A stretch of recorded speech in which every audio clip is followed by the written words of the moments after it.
Für zijn nog weer de laatste boodschap, de rief van boodschap, waar we naar Gott leven en Menschen dienen. En dat is onze vision hier bij Lebenswasser Kerk. Wir proben te zijn, jeder dag. En we hebben gezien dat zum Gott leven en Menschen dienen, fangt an beim Glauben. Und Glauben an Jesus Christus. Wir wollen nicht bloß beim Glauben bleiben, wir wollen auch wachsen in ons jetzige Leben. Und wir wollen dann noch Frucht bringen. En pot van de Frucht komt uit en dein en een Bühn.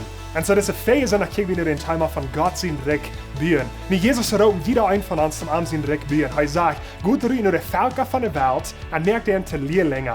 Deupt den in de naam van den Vater, van den Sohn en van den Heiligen Geist. En leert den alles te doen, wat er kind befohlen hat. So Jesus sagt zu jeder ein von uns, gut riech naar de Welt, bringt den dort Glauben. Deupt den, help ihn zu wachsen in der jetzigen Leben und lehrt ihn alles zu tun, was er kind gewesen hat. Was weiß Jesus uns? Jesus weiß uns, dass er dein deut und dass er Gott sein Reich bühen deut. So wir gehen reden, wir lernen Menschen zu deuen und wir lernen Menschen Gott sein Reich zu bühen. Mit der Thema für diese Fähigkeit sind, dass wir zum Gott sein Reich bühen, aber wir wollen uns dann Richtesturm von unserer Möglichkeit. Nicht jeder muss suchen, ja, von unserer Teil Möglichkeit. Die Welt beutet uns eine Möglichkeit an.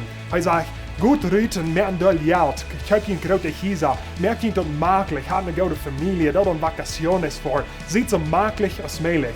Nee, das ist nicht mehr Arbeit noch nur verraven und möglich sein. Aber wenn dort uns Ziel ist in uns Leben, dann wollen wir nicht Gott sein Reich bühen. Und so suchen wir Möglichkeiten in uns Leben, um uns abholen von Gott sein Reich bühen. Und Jesus raubt uns zum Gott sein Reich bühen, und zum Gott sein Reich bühen, aber wir wollen uns dann Richtesturm von unserer Möglichkeit.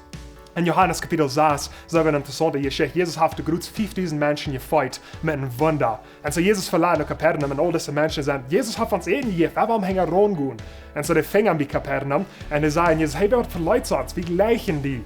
Und Jesus sagt, hey, no, je folgen mir nicht nur, wenn die Wunder, was ich tue, oder wenn die Botschaften, was ich ihnen bringe. Je folgen mir nur, wenn das Eden, was ich ihnen gebe.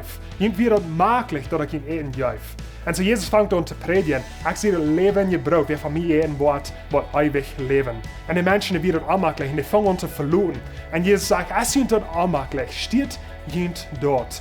Ich brauche mein Reich hier zu bauen, und ich brauche jemand, die Botschaft von ewig Leben zu bringen. Die sind bekämmert und eine Möglichkeit. Steht jemand dort.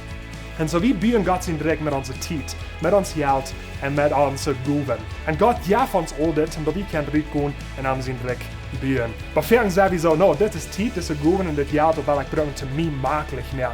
Und Jesus raubt uns raus um unsere Möglichkeit, rausgehen und haben sein Reich bauen. So wir treu sind zu den Raupen, wir rausstehen von unserer Möglichkeit. Gott segnet, hat einen guten Weg.